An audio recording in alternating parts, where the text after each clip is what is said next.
My aunt sent a meme in family chat. Landscapers equals failure with tools. Family chat exploded. I left silently. In spring, her yard flooded. $15,000 foundation damage. She called in a panic. I just sent her a screenshot. I never thought a meme would be the thing that finally broke me, but there it was, glowing on my phone screen at 9:47 p.m. on a Tuesday in October, posted by my Aunt Linda in our family group chat. The image showed a disheveled man pushing a lawnmower with a caption, "Landscapers equals failure with tools." Below it, she'd added her own commentary, "LOL, why go to college if you're just going to cut grass for a living?" Smiley face emoji.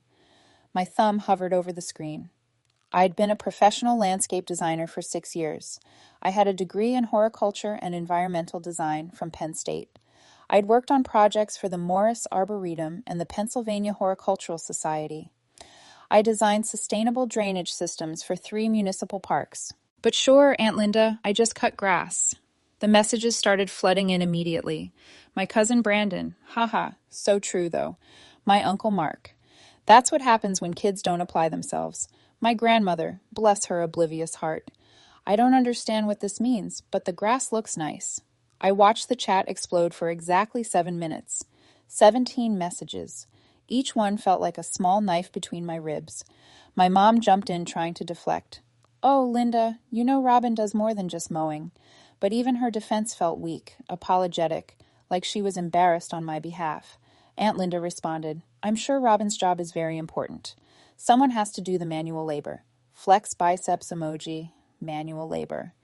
As if understanding soil composition, water tables, native plant ecosystems, and structural grading was equivalent to mindless physical work. As if the 3D modeling software I used was something any failure with a shovel could operate. I left the chat without a word. No dramatic exit speech, no angry paragraph defending my career. I just clicked leave group and let the silence speak for itself. My phone buzzed with private messages within minutes. "Mom, Robin, honey," she didn't mean it like that. "Dad, don't be so sensitive. It's just a joke. My sister Claire, come back to the chat. You're being dramatic." I blocked the family chat notifications and went to bed. The anger kept me awake until 3 o'clock a.m., my mind replaying every dismissive comment, every casual insult to my profession I'd swallowed over the years. The next morning, I received a text from Aunt Linda herself. "Wow, really? You're going to throw a tantrum over a silly meme? Grow up, Robin. It wasn't even about you specifically." I stared at that message while drinking my coffee. The audacity of calling my hurt feelings a tantrum while simultaneously claiming it wasn't personal was almost impressive in its lack of self-awareness. I set my phone face down on the counter and got ready for work. My day was packed with client meetings. First up was the Henderson family in Binmar, who wanted to transform their sloped backyard into a terrace garden with a rainwater collection system. Mrs. Henderson greeted me at the door with genuine excitement, asked detailed questions about native plantings, and actually took notes during our consultation.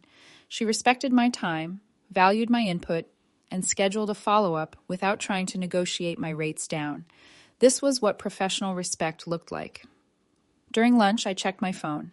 14 missed calls from family members, 23 text messages. The family chat had apparently exploded after my departure, with multiple people demanding I come back and apologize to Linda for overreacting. My sister Claire had sent a separate message. "Mom's crying. Dad's pissed. You're making this into such a big deal. Just apologize and move on." Apologize for what? For having feelings? For expecting basic respect? I didn't respond. Here's what nobody in my family understood about my job. I didn't just make things pretty. I solved problems. Water drainage problems, erosion problems, foundation problems caused by poor grading and runoff management. I'd saved homeowners tens of thousands of dollars by catching issues before they became catastrophic. Aunt Linda lived in a colonial-style house in Westchester, Pennsylvania, built in the early 1990s. Beautiful property, nearly an acre, situated on a gentle slope with mature oak trees. I'd visited plenty of times over the years for holidays and family gatherings. I'd noticed things about her yard that made my professional eye twitch. The downspouts emptied directly onto the ground right next to the foundation. The grading around the back of the house sloped toward the structure instead of away from it. She had a decorative rock garden on the uphill side that was basically funneling water straight toward her basement. I'd mentioned it once casually during a 4th of July barbecue 3 years ago.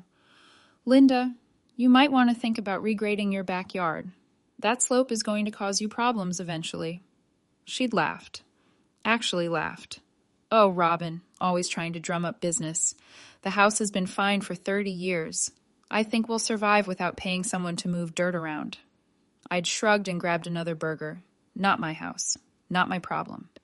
Except now, after that meme, after the casual cruelty and the family's indifference to how they'd made me feel, I realized something liberating. I didn't owe them anything. Not my expertise, not my warnings, not my help. The days following my exit from the family chat were strange. I felt simultaneously guilty and empowered. Marcus noticed the shift in my mood and asked about it over dinner one night. "You seem different," he said, twirling pasta on his fork. "Lighter, but also kind of coiled, like you're waiting for something. I'm done apologizing for having standards." I told him, "My whole life, I've been the peacekeeper, the one who smooths things over, the one who laughs along when someone makes a joke at my expense because making a fuss would be worse than just taking it. And now I'm tired. I have a degree. I have professional certifications. I've built a successful business, and my own family treats me like I'm doing something embarrassing that they have to tolerate." Marcus reached across the table and squeezed my hand. "For what it's worth, I think you're incredibly talented. The work you do is complex and important. I know. I just wish my family understood that." The weeks crawled by. The weeks crawled by. I threw myself into work, taking on new projects with an energy I hadn't felt in months. There was something freeing about cutting out the family drama. No more Sunday dinners, where Uncle Mark would ask when I was going to get a real job. No more holiday gatherings where Aunt Linda would introduce me to her friends as our Robin. She does yard work. My business actually grew during this period. Word-of-mouth referrals brought me new clients who appreciated my expertise. I designed a sustainable landscape for an elementary school in Radnor that included a teaching garden and a bio-oil system. The principal wrote me a glowing review on Google that mentioned my encyclopedic knowledge and innovative problem-solving. I screenshot that review and almost sent it to the family chat before remembering I'd left. The impulse to prove myself to them still lingered, which annoyed me. In mid-November, my mom showed up at my apartment unannounced. I opened the door to find her standing there with a grocery bag full of Tupperware containers. "I brought you dinner," she said. "Can I come in?" I stepped aside. Marcus was at his weekly basketball game, so the apartment was quiet. Mom unpacked containers of her famous chicken casserole, green beans, and homemade rolls onto my kitchen counter. "You didn't have to do this," I said. "I miss you. We all miss you." "Linda doesn't miss me. She's mad at me." Mom sighed and sat down at my small dining table. "Linda is Linda. She doesn't always think before she speaks, but she's not a bad person, Robin. I never said she was bad. I said she was disrespectful. Can't you just forgive her?" "It's been over a month. Mom, she hasn't actually apologized to me. She told everyone else she doesn't understand why I'm upset, but she hasn't once reached out to say, 'I'm sorry I hurt you.'" My mother looked down at her hands. She's proud. You know how she is. Pride doesn't excuse rudesse. And frankly, I'm tired of being the person who has to bend and compromise and forgive just to keep everyone comfortable. "Why don't you ask Linda to apologize? Why is it always my job to get over it?" Mom looked startled, like this perspective hadn't occurred to her because you're the reasonable one. You're the one who understands. So I'm punished for being emotionally mature by having to tolerate everyone else's bad behavior. That's not what She stopped. Maybe that is what happens. We sat in silence for a moment. Then Mom said, "Your father thinks you should just come to Thanksgiving. Pretend nothing happened." "Absolutely not. Robin, no. Mom, I'm not going to sit at a table with people who think my career is a joke. I'm not going to carve turkey while Uncle Mark makes comments about manual labor, and Linda laughs like she didn't start this whole thing. I'm worth more than that." My mother's eyes filled with tears. "I don't want our family to fall apart over this." Then maybe Linda should apologize. Sincerely. To me, not through you or Dad or Claire directly. Mom left 20 minutes later, the Tupperware container still on my counter. I ate the chicken casserole for dinner and tried not to feel guilty about the look on her face as she left. Thanksgiving came and went. Marcus's family in Pittsburgh welcomed me with open arms. His mother complimented my work when the subject came up naturally in conversation, asking intelligent questions about sustainable landscaping. His father talked about the drainage issues they'd had at their old house and how expensive it had been to fix. Nobody laughed. Nobody called it yard work. I realized with startling clarity that I'd been accepting crumbs from my own family, while Marcus's family offered me a full meal of respect and interest. December brought the first serious snowfall. My work slowed down as it always did in winter, shifting from active installation projects to design work and planning for spring. I spent long days at my computer drafting proposals and creating 3D renderings for clients. Christmas was harder to skip. My parents called together on speakerphone, both of them begging me to come to the family dinner. Everyone will be there. Dad said, "It's Christmas, Robin." Family is supposed to be together at Christmas. Will Linda apologize? Silence. Then, Mom, we haven't asked her to. Then I'm spending Christmas with Marcus. We're going to Vermont. You're being stubborn, Dad said, his voice sharp. I'm being self-respecting, I corrected. There's a difference. The call ended badly with hurt feelings on both sides, but I didn't back down. Marcus and I drove to Vermont, stayed in a cozy inn, and spent Christmas morning skiing. It was one of the best holidays I'd ever had. My business continued to thrive. In January, I was featured in a local magazine article about sustainable landscaping practices.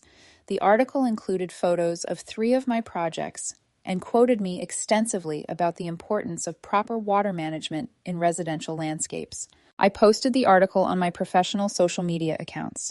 Within an hour, 5 former clients had shared it. Within a day, I had 3 new consultation requests.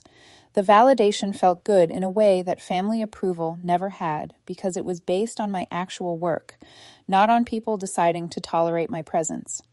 February was cold and quiet. I heard through Claire that Linda had asked about me at a family dinner, wondering if I'd gotten over being mad yet. The phrasing made me laugh, as if my boundary setting was just a phase, as if standing up for myself was something I'd eventually tire of and abandon. Tell her I'm not mad, I told Claire on the phone. I'm just done accepting disrespect.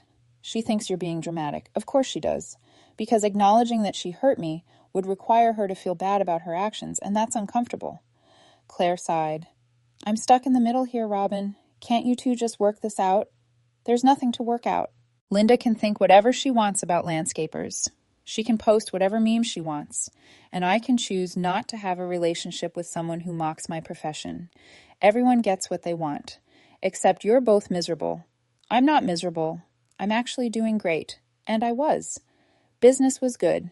My relationship with Marcus was solid. I'd started taking a pottery class on Thursday nights and had made some new friends. Cutting out the family drama had freed up emotional bandwidth I didn't realize I'd been wasting. March arrived with the promise of spring. The snow melted. The ground began to thaw. My phone started ringing with clients ready to start their spring projects. October turned to November. Thanksgiving came, and I told my parents I was spending it with my boyfriend Marcus's family in Pittsburgh.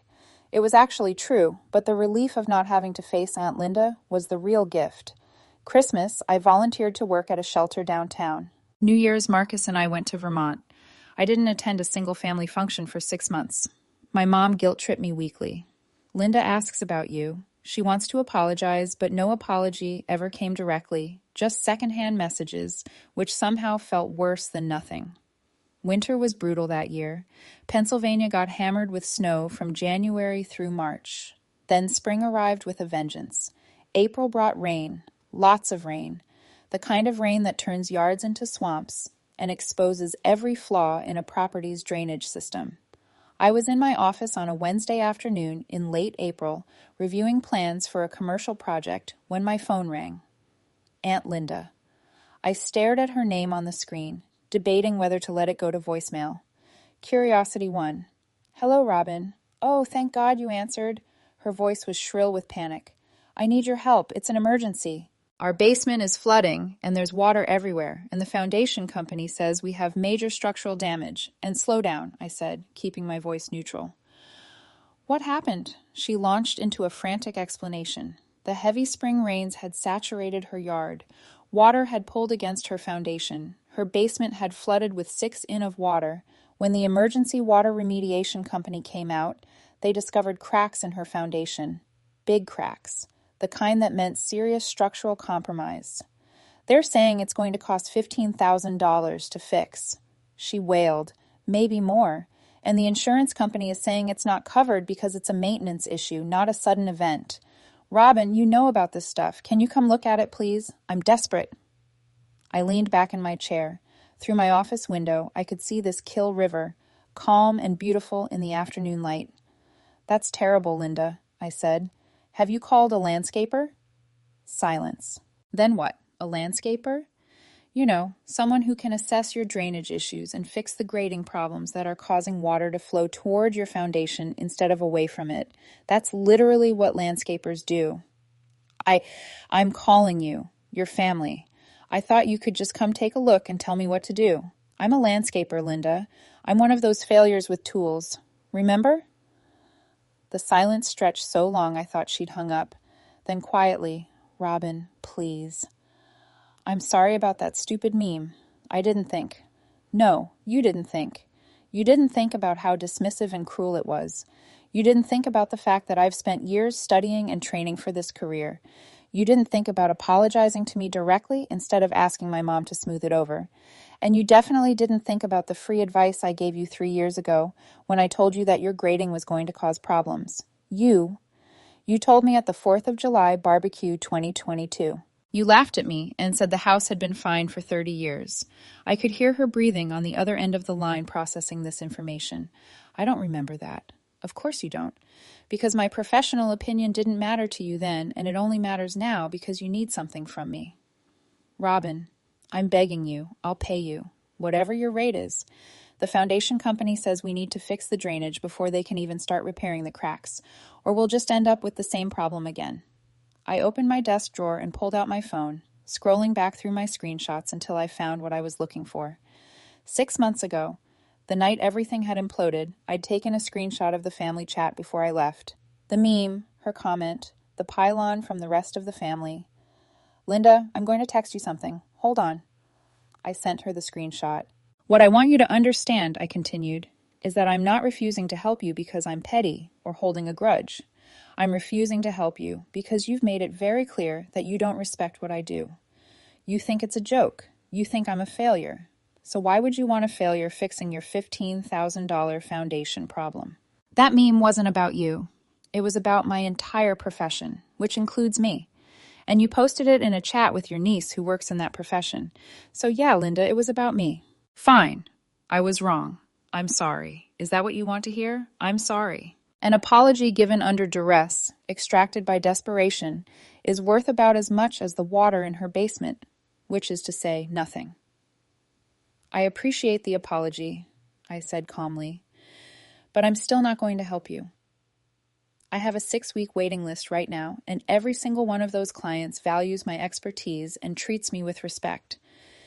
I'm not bumping any of them for someone who thinks I'm a failure. You're really going to do this? Leave me hanging when I need help? The audacity was almost impressive. You left me hanging when I needed basic family support and respect. You're just getting the same energy back. Wait, at least give me a referral. Who can I call? I could have. I had colleagues who would jump at a $15,000 drainage and grading project. Instead, I said, Google landscapers near me. I'm sure any of those failures with tools can help you out. I hung up before she could respond. My hands were shaking. Not with anger. I was past that. But with something else. Liberation, maybe. The feeling of finally standing up for myself in a way that mattered. Marcus came home that evening to find me on the couch with a glass of wine, looking remarkably peaceful. Good day? He asked. Aunt Linda called. Her house is flooding. Foundation damage. She wants my help. He sat down slowly. And you said? I said no. His eyes widened. Really? Really? I sent her the screenshot of the meme and told her to hire one of those failures she was laughing about. Marcus started laughing. Not a cruel laugh, but the kind of laugh that comes when justice is served cold and perfectly. You're my hero. Within an hour, my phone started blowing up. Mom, Linda is hysterical. She says you refused to help her and were cruel about it. What is going on? Dad, this is childish, Robin. She's family. Claire, seriously? You're going to let her house fall apart over a stupid meme from 6 months ago? Brandon, wow, didn't know you were so petty. I responded only to my mother. Linda has access to the same professional landscapers everyone else does. She can hire one. Not my circus, not my monkeys. Mom called immediately. I let it go to voicemail. She called again and again. On the fourth call, I answered. Robin Marie Peterson, this is ridiculous. Your aunt is in crisis. Her crisis was preventable. I warned her 3 years ago. She doesn't remember you warning her. That's not my problem, Mom. She dismissed my professional opinion then, and she mocked my entire career 6 months ago. I don't owe her anything. She's family. Family doesn't publicly humiliate each other and then expect favors when it's convenient. My mom's voice went cold. You're being spiteful and immature. This isn't like you. Maybe the old me. The me who swallowed every dismissive comment and condescending joke because keeping the peace was more important than my self-respect. That person is gone. I hung up. Then I turned off my phone and spent the evening watching a movie with Marcus, feeling lighter than I had in months. The next day I received an email from Uncle Mark. The subject line, extremely disappointed. The email detailed how I was destroying the family, how Aunt Linda was beside herself, how my selfishness was going to cost them their home. He said I should be ashamed. He said my parents raised me better than this. I read the email twice, feeling the anger build. Then I wrote back a single sentence. Landscapers equals failure with tools, smiley face emoji, and hit send. 3 minutes later, my phone rang. Uncle Mark. I answered. Hello? What the hell is wrong with you? His voice was shaking with fury. Linda is crying. She might lose her house. And you send back that snarky garbage? That's not garbage, Uncle Mark. That's a direct quote from your sister, the meme she posted that started all of this. That was a joke. It was an insult. To me and everyone in my profession. And you know what? If Linda loses her house, which she won't, by the way, she's just being dramatic. It won't be because I refuse to help her. It'll be because she ignored professional advice 3 years ago and didn't properly maintain her property. You could fix this for her. I could. So can literally hundreds of other landscapers in the area. Why does it have to be me? Because you're family. Family respects each other, Mark. Family doesn't mock each other's careers and then demand free labor when it's convenient. You're really going to let a stupid meme ruin your relationship with your aunt? No, Linda's going to let her own behavior ruin our relationship. I'm just refusing to pretend it didn't happen. He hung up on me. Claire called next. Robin, Jesus Christ, what is wrong with you? That email to Dad was so... That wasn't an original thought, Claire. I just quoted Aunt Linda. This is insane. She apologized. After 6 months, and only because she needed something from me. That's not an apology. That's manipulation. So, you're going to let her suffer? I'm going to let her pay a professional to fix the problem she was warned about and chose to ignore. Welcome to the consequences of her own actions. Claire hung up on me. I was getting really tired of people hanging up on me. That evening, Marcus came home to find me stress-eating ice cream straight from the container. He sat down next to me on the couch. Rough day? Uncle Mark called me selfish.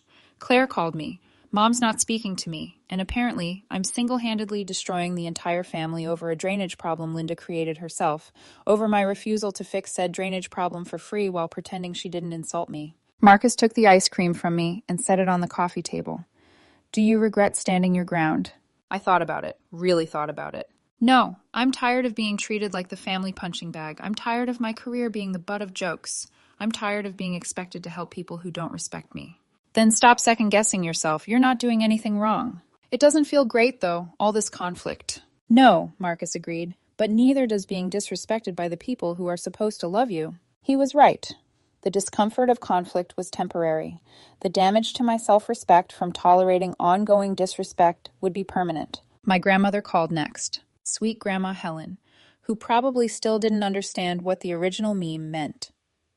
Robin, dear, your aunt is very upset. Can't you help her? Family helps family. Grandma, does family mock each other's careers in group chats? Oh, I don't know about all that texting business, but your aunt needs you. Grandma, I love you, but Linda needs a professional landscaper, not a family favor. And she made it very clear that she thinks professional landscapers are failures, so she should have no problem hiring one. Even Grandma Helen couldn't argue with that logic. A week went by.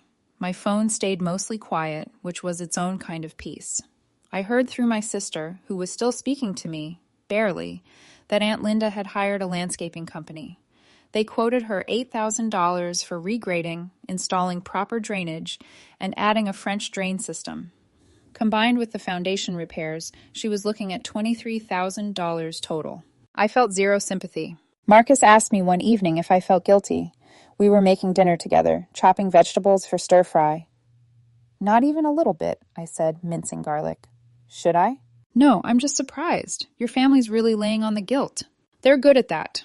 But here's the thing. If I'd caved and helped her for free or for cheap because family, what would that teach her? That she can disrespect me and face zero consequences as long as she cries hard enough when she needs something. Fair point. Plus, she literally had years to fix this. I warned her. She laughed at me. Then she publicly mocked my profession. At what point does her emergency become my responsibility? Marcus kissed my forehead. I'm proud of you. That night I couldn't sleep. I kept replaying the conversation with Linda, wondering if I'd been too harsh. At 2 a.m., I got up and made tea, sitting at the kitchen table in the dark. The truth was, I'd spent my entire adult life trying to prove myself to my family, trying to show them that my career choice wasn't a mistake, that I was successful, that I deserved respect, and it had never been enough. Linda's meme had just been the final straw in the pile of small dismissals and casual disrespect that had accumulated over years. I thought about all the family gatherings where someone had made a joke about me playing in the dirt. The time Uncle Mark had asked if I was still doing that gardening thing when I'd been running my business for 4 years. The way Aunt Linda always asked when I was going to settle down and get a real career, as if landscape architecture wasn't real. My phone buzzed with the text. It was 2:17 a.m. Sarah. Can't sleep either. Just wanted you to know I think you did the right thing. Linda's been insufferable for years, and someone finally called her out. Don't let them guilt you into apologizing. I texted back, thanks, needed to hear that. Brandon's wife, Jennifer, is Team Robin too, by the way. She told Brandon tonight that if he thinks you're wrong, he can sleep on the couch. He's now questioning everything. I smiled despite myself. Sometimes the best allies came from unexpected places. The next morning, I had a consultation with a new client in Devon. Mrs. Patterson was a retired teacher who wanted to convert her suburban yard into a native plant habitat. As I walked her property, I noticed the same issues I'd seen at Linda's house. Poor grading, downspouts emptying against the foundation, water pooling in the wrong places. Mrs. Patterson, I need to be honest with you. Before we do any planting, we need to address your drainage situation. See how the ground slopes toward your house here? That's going to cause foundation problems eventually if we don't fix it. She nodded seriously, taking notes. What would that cost? Probably around $6,000 to regrade and install proper drainage. It's not glamorous work, but it'll save you tens of thousands down the road. Let's do it. I'd rather prevent problems than fix them later. I almost laughed. This stranger, who'd known me for 30 minutes, trusted my expertise more than my own aunt had after 30 years. As I drove home, I felt the last shred of guilt dissolve. I'd done nothing wrong. I'd offered professional advice years ago, been dismissed, been publicly mocked, and then declined to help someone who'd shown me zero respect. That wasn't petty. That was self-respect. 2 weeks after Linda's initial panic call, I received a text from her. Not a call this time, a text. The landscaping company fixed the drainage. They said you were right about the grading. Foundation repairs start next week. Total cost is $23,000. I hope you're happy. I hadn't recommended anyone, but I let that slide. Instead, I wrote back, I'm sorry it costs so much. For what it's worth, if you'd addressed the issue when I first mentioned it 3 years ago, you probably could have prevented all of this for a few thousand. Drainage problems don't fix themselves. She didn't respond. My mother called that afternoon. Linda showed me your text. That was very condescending. It was factual. You could have helped her avoid this. I tried to help her avoid this in 2022. She laughed at me. Mom actually laughed, a small, helpless sound. And then 6 months ago, she posted that meme calling people in my profession failures. So no, I couldn't have helped her avoid this because she had to be willing to listen to me in the first place. Mom sighed. She's learned her lesson, Robin. Good. Then the $23,000 was an excellent educational investment. When are you going to let this go? I already have let it go. I'm not angry anymore. I'm just done being the family member who gets disrespected and then expected to smile and help. Anyway, Linda can call any landscaper she wants going forward. I'm sure they'll be happy to take her money. Memorial Day weekend arrived. The family was planning the usual barbecue at my parents' house. I received the invitation via text from Claire. Please come. It's been 6 months. Everyone wants to move past this. I didn't respond immediately. Marcus and I talked about it over breakfast on Saturday morning. Do you want to go? He asked. Part of me does.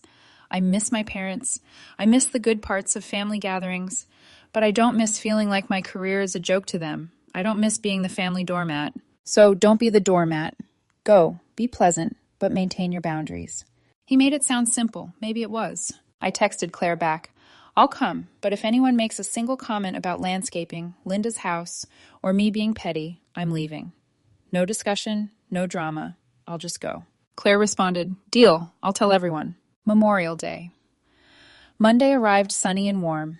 Marcus and I showed up at my parents' house at 2 p.m. with a store-bought pie and low expectations. My dad opened the door. Robin, we've missed you.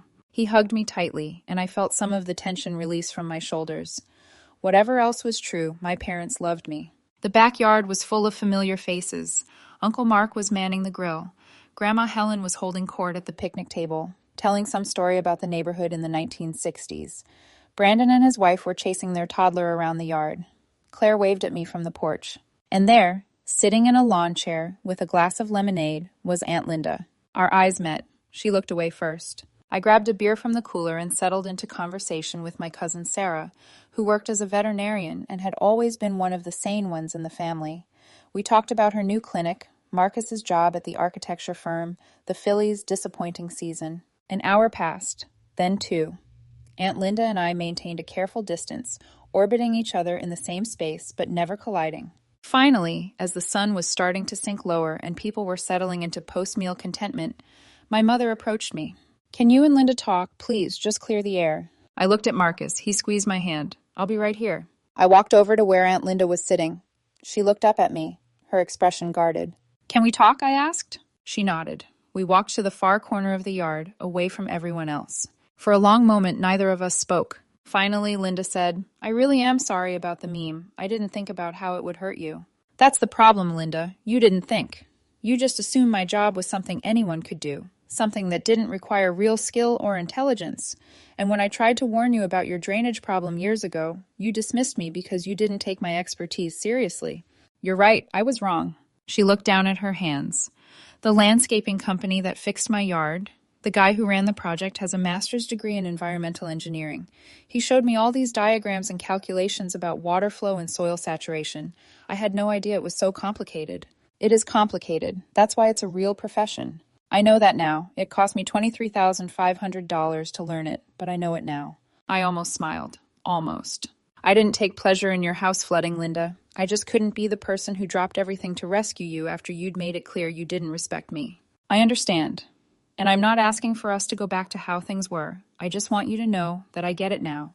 You were right. I was wrong, and I'm sorry. This apology felt different, quieter, more genuine, not extracted by panic, but offered in reflection. Thank you, I said. I appreciate that. Are we okay? I considered the question. Were we okay? Would we ever be as close as we'd been before? Probably not. But could we coexist at family gatherings without hostility? Maybe. We're getting there, I said finally. But Linda, if you ever dismiss my career or make fun of what I do again, I won't give you a second chance. I'll just be done.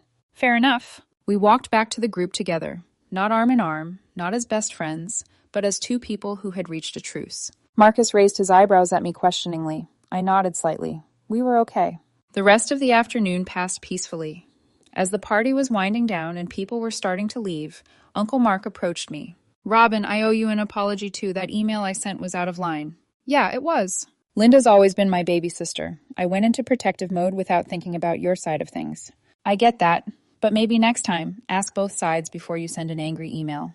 Deal. On the drive home, Marcus reached over and took my hand. How do you feel? Lighter. Not all the way fixed, but better. Think you'll go back to family events regularly? Yeah, probably. But I'm never going to be the person who tolerates disrespect just to keep the peace. That version of me is gone for good. Good. I like this version better. In June, I received a package at my office.